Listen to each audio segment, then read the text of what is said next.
Hello student, आप देख रहे हैं YouTube channel epsilon study point. तो इस चैनल में बीएससी फाइनल के स्टूडेंटों के लिए लीनियर प्रोग्रामिंग में टॉपिक चल रहा है सिंप्लेक्स मेथड, यानी सिंप्लेक्स मेथड से लीनियर प्रोग्रामिंग प्रॉब्लम किस तरीके से सॉल्व करते हैं। तो पिछले वीडियो में बताया भी था और आज एक प्रॉब्लम लेके चलते हैं। लिखा हुआ है solve the following LPP by simplex method. तो सिंप्लेक्स मेथड से एलपीपी को सॉल्व करना है। सबसे पहले ऑब्जेक्टिव फंक्शन लिखा हुआ है maximum Z equal to 5x1 plus 3x2। फिर सब्जेक्ट टू द कंस्टेंट्स लिखी हुई हैं 3x1 plus 5x2 less than equal to 15। Second है 5x1 plus 2x2 less than equal to 10। इसके बाद लिखा हुआ है non negativity condition x1 x2 greater than equal to 0। सबसे पहले इसको हम कन्वर्ट करते हैं स्टैंडर्ड फॉर्म में। तो यहाँ पर लिखते हैं द स्टैंडर्ड फॉर्म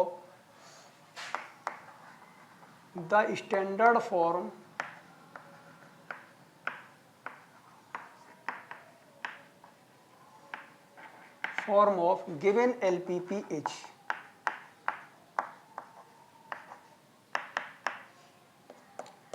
इसका स्टैंडर्ड फॉर्म लिखते हैं। तो स्टैंडर्ड फॉर्म में ऑब्जेक्टिव फंक्शन मैक्सिमाइज में होना चाहिए, वो पहले से ही है।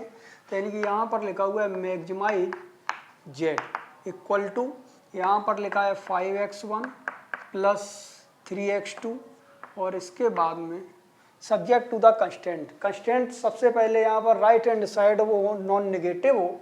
तो नॉन नेगेटिव ऑलरेडी है। अब इसको इनइक्वलिटी को हम कन्वर्ट करते हैं इक्वेशन में। लेस का साइन है तो वेरिएबल ऐड करेंगे, उसका नाम होगा सिलेक्ट वेरिएबल। और अगर ग्रेटर का साइन है तो यहाँ पर वेरिएबल को सब्ट्रैक्ट करेंगे, उसको कहेंगे सरप्लस वेरिएबल। तो यहाँ पर ऐड करना है सिलेक्ट वेरिएबल, इसमें अलग और इसमें अलग एक नया वेरिएबल ऐड करेंगे। तो यानी कि 3x1 प्लस 5x2। तो यहाँ पर लिखते हैं subject to the constant 3x1 plus 5x2। तो टोटल वेरिएबल यहाँ पर x1 x2 यूज हुए हैं। तो नया वेरिएबल यहाँ पर लिखते हैं x3 और इक्वल टू में यहाँ पर आता है 15। इसके बाद लिखते हैं 5x1 plus 2x2, 5x1 plus 2x2। इसके बाद यहाँ पर नया वेरिएबल लिखते हैं x4 और इक्वल टू में यहाँ पर आता है 10। इसके बाद student non negativity condition, total variable 4 हो चुके हैं।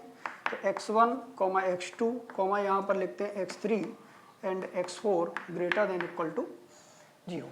अब सिंप्लेक्स टेबल बनाते हैं और इसमें इनको यहाँ पर भरते हैं, लेकिन इसमें मैक्सिमाइज जेड में टोटल वेरिएबल होने चाहिए। तो यहाँ पर x1 x2 है, टोटल वेरिएबल 4 है, इफेक्ट भी ना पड़े, वेरिएबल भी पूरे हो जाएं।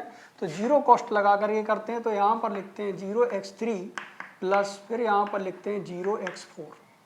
अब यहाँ पर सिंप्लेक्स टेबल बनाते हैं, देखते हैं आगे।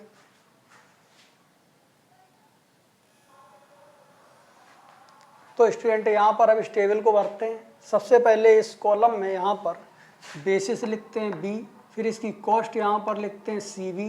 इसके बाद यहाँ पर राइट हैंड साइड इसमें xv लिखेंगे। इसके बाद यहाँ पर जितने वेरिएबल हैं x1 x2 फिर यहाँ पर x3 के बाद यहाँ पर वेरिएबल x4। और स्टूडेंट अगर यहाँ पर मिनिमम रेशियो की ज़रूरत पड़ेगी तो लिखेंगे, देखते हैं आगे भी बताएंगे कैसे यहाँ पर भरा जाता है। फिर यहाँ पर cj लिखते हैं और यहाँ पर डेल्टा जे लिखा जाता है। तो cj में मैक्सिमाइज जेड जो वेरिएबल लिखे हैं इनके जो कोफिशिएंट होते हैं इनको भरते हैं। तो x1 का कोफिशिएंट 5 है। इसके बाद यहाँ पर लिखते हैं x2 का कोफिशिएंट 3 है, x3 का कोफिशिएंट 0 और x4 का भी 0 है। इसके बाद इसका राइट हैंड साइड देखते हैं इक्वेशन का, इनको हम xv में लिखते हैं। तो xv में यहाँ पर 15 आ जाएगा और यहाँ पर 10 आ जाएगा। इसके बाद इनके कोफिशिएंट देखते हैं। x1 का कोफिशिएंट 3 है, ये इक्वेशन होती है तो इक्वेशन के यहाँ पर कोफिशिएंट लिखे जाते हैं। तो x1 का 3 है, x2 का यहाँ पर 5 है और x3 का कोफिशिएंट यहाँ पर 1 है और x4 नहीं है तो x4 का कोफिशिएंट 0 है। तो इस तरीके से यहाँ पर x1 का 5, तो यानी कि x1 में यहाँ पर लिखते हैं 5, x2 में यहाँ पर 2 लिखा हुआ है, x3 नहीं है तो 0 है, x4 यहाँ पर कोफिशिएंट 1 है तो इसको यहाँ पर 1 लिखते हैं। और स्टूडेंट अब यहाँ पर हम देखते हैं बेसिस। जब दो इक्वेशन होती हैं तो इसकी बेसिस यहाँ पहचानते हैं 1 0 और 0 1। ये बेसिस होती है। ये बेसिस देख लेते हैं इस टेबल में कहाँ पर बनी हुई है। जो पहले नंबर पर 1 है, इसके ऊपर वाला जो वेरिएबल होता है उसको सबसे पहले लिखते हैं। इसका दूसरे नंबर पर जो 1 होता है उसके ऊपर जो वेरिएबल होता है उसे हम सेकंड प्लेस पर लिखते हैं। तो यहाँ पर ये बेसिस है, इसमें वेरिएबल पहले लिखा हुआ है 1, इस पर x3 है तो x3 को सबसे पहले यहाँ पर लिखेंगे। इसके बाद वेरिएबल 1 लिखा हुआ है दूसरे नंबर पर, तो ये वेरिएबल x4 है, इस वेरिएबल को यहाँ पर x4 लिखते हैं। CB का मतलब है कॉस्ट ऑफ बेसिस। इसकी कॉस्ट कहाँ पर है, वो CJ में लिखी हुई है। x3 के ऊपर लिखा हुआ है 0, x4 के ऊपर 0, तो x3 के सामने 0, x4 के सामने 0। इसके बाद यहाँ पर लिखा जाता है Z का जो आंसर होता है इसको हम लिखते हैं CB इंटू XB। इसका जो बेसिस में वेरिएबल आते हैं इनका जो डेल्टा J होता है वो हमेशा 0 होता है। निकाल के देखेंगे ये आ जाएगा। और इसके बाद में इनको भरने का मेथड है, तो हमारे पास फार्मूला होता है delta J equal to CJ minus CB into XJ। अगर हम डेल्टा 1 की वैल्यू निकालते हैं तो यानी कि यहाँ पर आता है C1 minus CB into X1। तो देखते हैं स्टूडेंट C1 लिखा हुआ है यहाँ पर, ये C1 है तो इसमें यहाँ पर लिखते हैं 5 minus CB into X1। CB यहाँ पर है, X1 ये, इसका इसमें इंटू करेंगे तो 0 इंटू 3 0 आएगा। 0 का 5 में इंटू करेंगे तो 5 यहाँ पर 0 आ जाएगा, तो टोटल मिलेगा 5।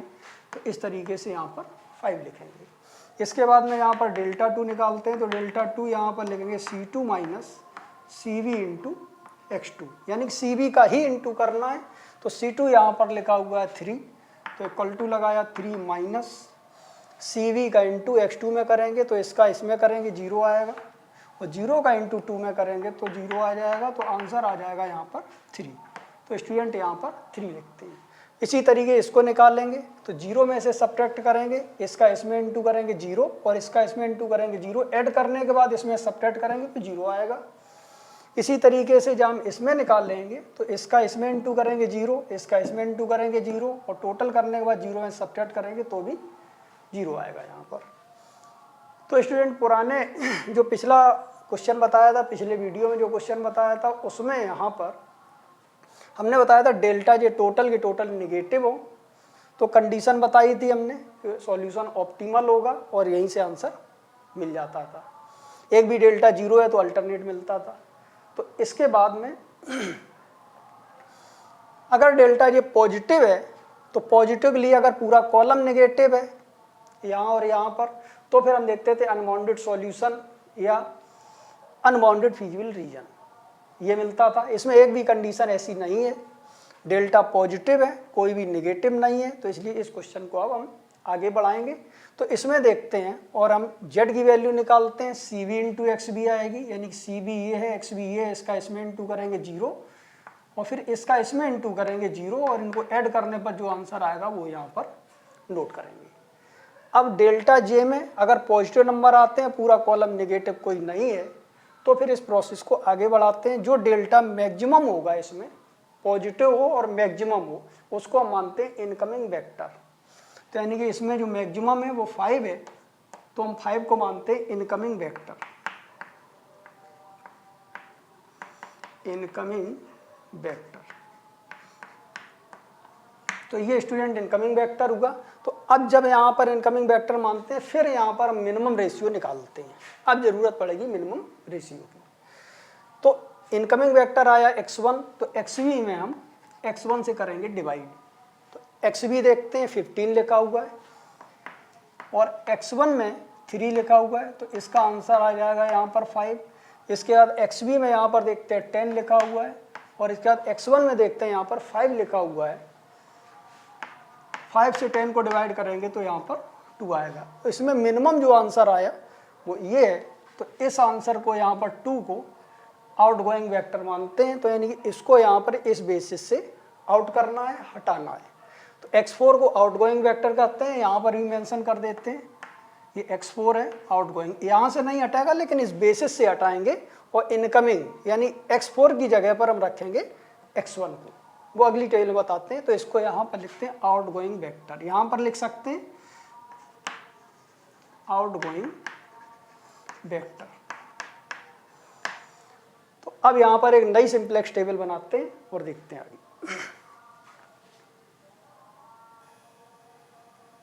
और अब स्टूडेंट यहाँ पर जो सेकंड सिंप्लेक्स टेबल बनेगी, इसको बहुत सिंपल वे में और डायरेक्ट वे में किस तरीके से हम यहाँ पर सॉल्व करेंगे वो देखते हैं। लेकिन इस टेबल में एक पॉइंट और देख लें, यहाँ पर आउटगोइंग वेक्टर है, ये इनकमिंग वेक्टर है, तो इनकमिंग और आउटगोइंग का जो पॉइंट ऑफ इंटरसेक्शन होगा इसका नाम होगा की एलिमेंट, की एलिमेंट मानते हैं इसको। अब हम इस टेबल में देखते हैं, इसमें कोई भी कॉलम चेंज नहीं होगा, यानी कि यहाँ पर बी सी बी, फिर यहाँ पर लिखते हैं एक्स बी के बाद यहाँ पर आता है x1 के बाद यहाँ पर x2 फिर यहाँ पर x3 फिर यहाँ पर x4 और यहाँ पर cj लिखेंगे, cj के बाद में यहाँ पर डेल्टा जे लिखेंगे। इनमें कोई चेंज नहीं आएगा, तो यानी पहले से यहाँ पर लिखा हुआ 5 3 0 और 0। इसके बाद स्टूडेंट यहाँ पर देखते हैं हम x3 लिखा हुआ है, तो x3 ऐसा ही रखा रहेगा, ये लिखा हुआ है। जो आउटगोइंग वेक्टर है उसका नाम यहाँ पर ये लिखा हुआ है आउटगोइंग, यानी कि ये x4 है, तो x4 को यहाँ से हम हटा देंगे। और इनकमिंग वेक्टर जो होगा x1, इसको हम यहाँ पर x4 की जगह पर रखेंगे। आउट कर दिया, x4 को हटा दिया और इनकमिंग को यहाँ पर रख दिया, तो यानी कि यहाँ पर आ जाएगा x1। अब देखते हैं यहाँ पर कॉस्ट जो होती है वो x3 की कॉस्ट में कोई चेंज नहीं आएगा, यही रहेगी। और x1 की जो कॉस्ट होगी वो x1 के ऊपर यहाँ पर लिखी हुई है 5, तो यहाँ पर स्टूडेंट 5 आ जाएगा। और z यहाँ पर लिखते हैं, z का वही आंसर होता है CV इंटू XB। सॉल्व करके जो होगा वो लिखेंगे यहाँ पर। इसके बाद स्टूडेंट हम यहाँ पर देखते हैं कि जो बेसिस में एलिमेंट आए हैं वो x3 और x1 आए हैं। तो x3 में ये x3 फर्स्ट प्लेस पर है, तो यहाँ पर हम फर्स्ट प्लेस पर 1 लिखेंगे x3 में और सभी नंबरों को हम 0 करेंगे, डेल्टा भी 0 होगा, सभी नंबर 0 होंगे। इसके बाद लिखा हुआ है x1, ये सेकंड प्लेस पर है, तो x1 में सेकंड प्लेस पर हम 1 लिख देंगे और सभी एलिमेंट को 0 कर देंगे। तो इतनी टेबल स्टूडेंट डायरेक्ट भर जाती है। इसके बाद हम देखते हैं की एलिमेंट। जो की एलिमेंट होता है, इस की एलिमेंट से हम पूरी टेबल को डिवाइड कर देते हैं, जो नंबर यहाँ पर बचे हुए हैं। तो यहाँ से तो यहाँ पर भर चुका हुआ है। अब यहाँ से चलते हैं XB में, तो 5 से डिवाइड करेंगे यहाँ पर, तो 10/5 आएगा, तो यानी कि 2 आ जाएगा। 5 को इससे डिवाइड करेंगे 1 आ जाएगा, ऑलरेडी लिखा है। 5 से डिवाइड करेंगे 2 को, तो यानी कि यहाँ से मिल जाएगा 2/5। इसके बाद में 0 में डिवाइड करेंगे 5 से, तो 0 आ जाएगा। और यहाँ पर 1 में डिवाइड करेंगे 5 से, तो यानी कि यहाँ से वैल्यू आ जाएगी 1/5। तो अब स्टूडेंट यहाँ पर देखते हैं कि जो खाली प्लेस है इस पर क्या भरा जाएगा और डेल्टा जी कैसे निकालते हैं। तो जो खाली प्लेसेस हैं इस पर देखते हैं कि यहाँ भरा क्या है। खाली प्लेस के सामने 2 लिखा हुआ है, तो स्टूडेंट यहाँ पर हम लिखते हैं 2। फिर यहाँ पर देखते हैं 2/5, तो इसमें यहाँ लिखते हैं 2/5। इसके बाद लिखा हुआ है 1/5 खाली प्लेस की जगह पर, तो 1/5 यहाँ पर लिख दिया। अब ओल्ड टेबल को देखते हैं जो इससे पहले बनी हुई है कि इन जगहों पर क्या लिखा हुआ है। तो XB में यहाँ पर लिखा हुआ है 15, तो इसके नीचे स्टूडेंट यहाँ पर हम 15 लिखेंगे। इसके बाद X2 और X4 में, तो X2 में लिखा हुआ है 5 और X4 में लिखा हुआ है यहाँ पर 0, तो 5 और 0, तो यानी कि यहाँ पर लिखते हैं 5 और यहाँ पर लिखते हैं 0। और अब यहाँ पर देखते हैं स्टूडेंट 5 के ऊपर, यानी कि यहाँ पर जो पहली रो है जिसको भरना रहता है उसी रो में देखते हैं, यानी इस रो में भरना है यहाँ पर। तो जो की एलिमेंट है इसके ऊपर वाला नंबर जो भी होगा इसका साइन चेंज करके इनटू करते हैं यहाँ पर। तो 3 है तो -3, यहाँ पर भी लिखते हैं -3 और यहाँ पर भी -3, इनटू करके इसको ऐड करके सॉल्व करेंगे तो -6 बनेगा। 15 से सॉल्व करेंगे तो यहाँ पर 9 आएगा। यहाँ से मिल जाएगा -6/5 और +5 लिखा हुआ है। इसको सॉल्व करते हैं तो 25 - 6, तो यानी कि यहाँ से मिल जाएगा 19/5 और इसको सॉल्व करते हैं स्टूडेंट तो -3/5। जो यहाँ पर क्वांटिटी आती है उनको इन खाली प्लेस पर लिखते हैं, यानी कि यहाँ पर आ जाएगा 9, फिर यहाँ पर लिखते हैं 19/5, इसके बाद यहाँ पर -3/5। अब स्टूडेंट यहाँ पर देखते हैं इनका भरने का मेथड वही है। डेल्टा 1 भरा हुआ है, डेल्टा 2 और डेल्टा 3, तो इसके ऊपर जो वैल्यू लिखी हुई है 3, तो 3 में माइनस करेंगे CB इंटू x2, तो यानी कि इसका इसमें इंटू करेंगे 0 आएगा, और इसका इसमें इंटू करेंगे 5 से 5 कैंसिल होगा तो 2 बचेगा, तो 3 में से 2 कम होगा तो 1 आएगा। इसी तरीके जब इसमें भरेंगे तो ये ऊपर लिखा हुआ है यहाँ पर 0, तो 0 में से सब्ट्रैक्ट करेंगे CB को, फिर देखते हैं तो 0 का इंटू इसमें करते हैं 0 आएगा, और 5 का इंटू इसमें करेंगे तो 5 से 5 कैंसिल 1 आएगा। तो इस तरीके से आंसर मिलेगा माइनस का 1, तो यहाँ पर स्टूडेंट -1 आ गया।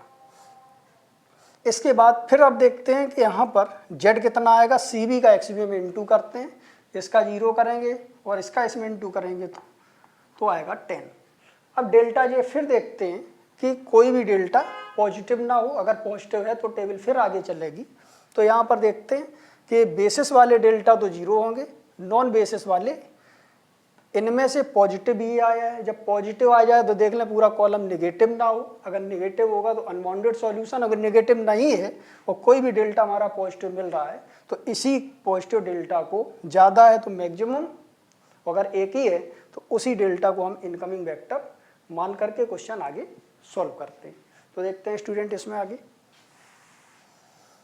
यानी कि अब इसको हम यहाँ पर मानते हैं इनकमिंग वेक्टर, क्योंकि यही पॉजिटिव में सबसे बड़ा नंबर है, तो इनकमिंग वेक्टर इसको मान लिया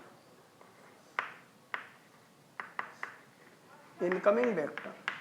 तो स्टूडेंट इनकमिंग वेक्टर मानने के बाद में देखते हैं x2, तो xv में डिवाइड करते हैं x2 से, तो xv यहाँ पर लिखा, x2 से डिवाइड करेंगे तो यानी कि यहाँ पर डिवाइड करने पर यहाँ से आ जाएगा 45, 5 का इंटू हो जाएगा और डिवाइड बाई 19।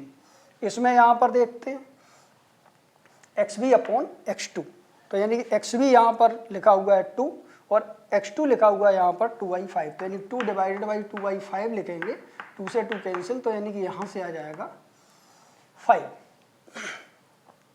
तो स्टूडेंट इन दोनों में हम देखते हैं मिनिमम रेशियो कौन सा लिखा हुआ है, तो मिनिमम रेशियो को यहाँ पर देखते हैं, तो मिनिमम रेशियो इन दोनों में 45/19, तो इसी का नाम हो गया आउटगोइंग वेक्टर, यानी कि इसका नाम लिखा हुआ है x3, तो x3 यहाँ पर है, इसको यहाँ पर लिखेंगे आउटगोइंग वेक्टर, ये मिल जाएगा यहाँ पर आउटगोइंग वेक्टर। तो जब ये आउटगोइंग वेक्टर बन जाएगा तो इनकमिंग और आउटगोइंग का पॉइंट ऑफ इंटरसेक्शन, इसका नाम होगा की एलिमेंट। और स्टूडेंट अब टेबल एक नई सिंप्लेक्स टेबल बनाएंगे, देखते हैं आगे इसको। तो अब यहाँ पर न्यू सिंप्लेक्स टेबल बनाते हैं, इसमें कोई चेंज नहीं आएगा, तो यहाँ पर लिखते हैं b, यहाँ पर cv, इसके बाद यहाँ पर xb, फिर यहाँ पर x1 x2 x3, यानी कि यहाँ पर x1, फिर इसमें x2 x3 x4। Minimum ratio देखते हैं, निकाल लेंगे, तो अभी मालूम चल जाएगा, इनकमिंग बनेगा तो मिनिमम रेशियो को निकालेंगे। और यहाँ पर लिखते हैं cj, और cj के बाद यहाँ पर डेल्टा j, तो cj में कोई चेंज नहीं, 5 3 0 0, तो स्टूडेंट यहाँ पर आ जाएगा 5, यहाँ पर 3 0 और 0। इसके बाद यहाँ पर z लिखते हैं, तो z की वैल्यू यहाँ पर आती है cv into xb equal to लगाएंगे। तो अब यहाँ पर देखते हैं स्टूडेंट, जो आउटगोइंग वेक्टर है उसका नाम x3 है, इनकमिंग वेक्टर है x2 है, यानी कि x3 को हटा करके इनकमिंग वेक्टर को रखना है x2 को, तो इस जगह पर हम यहाँ पर x2 को रखेंगे और x1 वैसा ही रहेगा।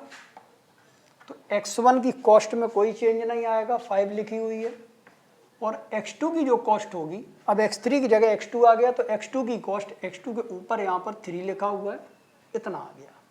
इसके बाद अब स्टूडेंट देखते हैं कि बेसिस में 2 एलिमेंट आए x2 और x1, तो x2 को फर्स्ट प्लेस पर आया है बेसिस में, तो x2 में फर्स्ट प्लेस पर 1 और शेष नंबर को 0 लिखेंगे।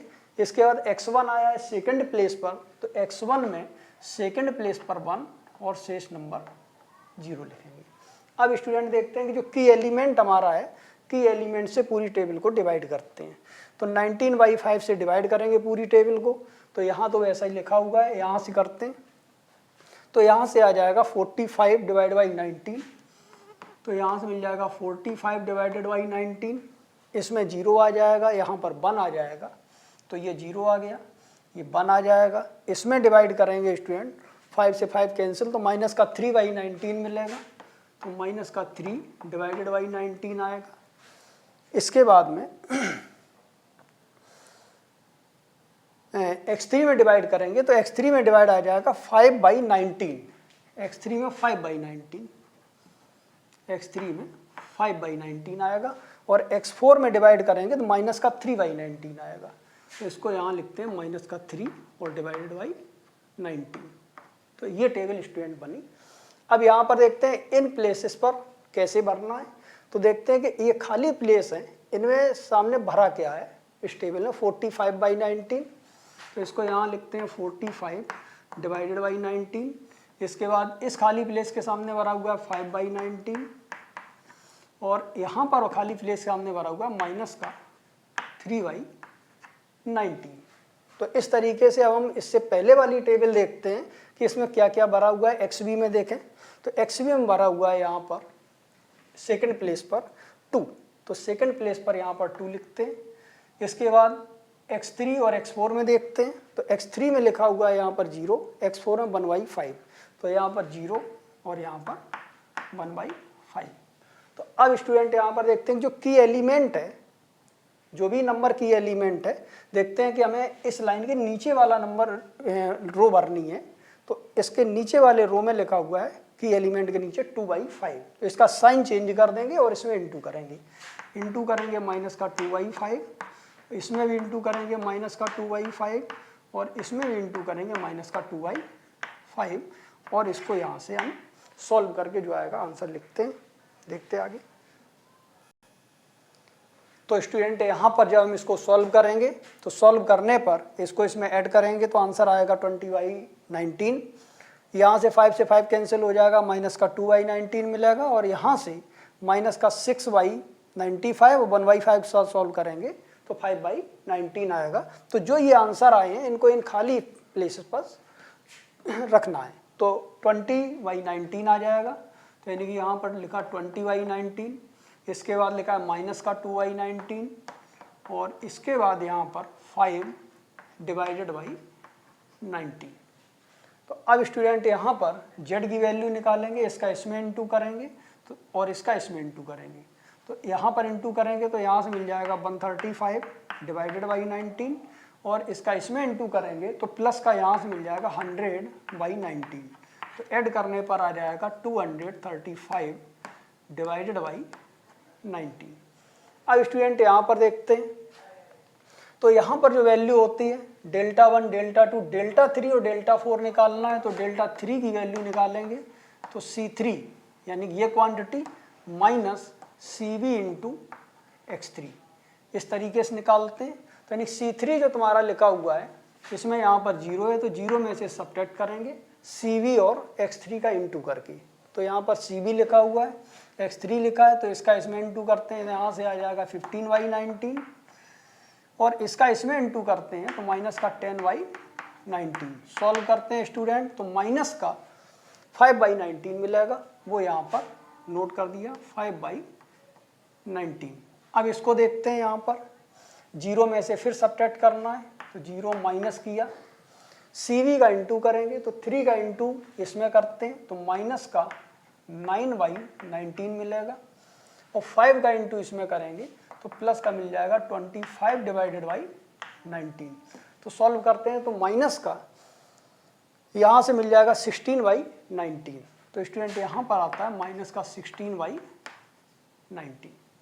तो बेसिस में जो वेरिएबल होते हैं इनका हमेशा Δj 0 होता है, x1 और x2, तो x1 और x2 Δ0, और नॉन बेसिक का नेगेटिव आया तो यहाँ पर जो सॉल्यूशन होगा वो ऑप्टिमल होगा। ऑप्टिमल का मतलब z के सामने यहाँ पर मैक्सिमम लिख देंगे स्टूडेंट, और सभी नेगेटिव आ जाएंगे, तो फिर यहाँ पर मिनिमम रेशियो को आप नहीं निकालेंगे और इसी टेबल से आंसर मिल जाएगा।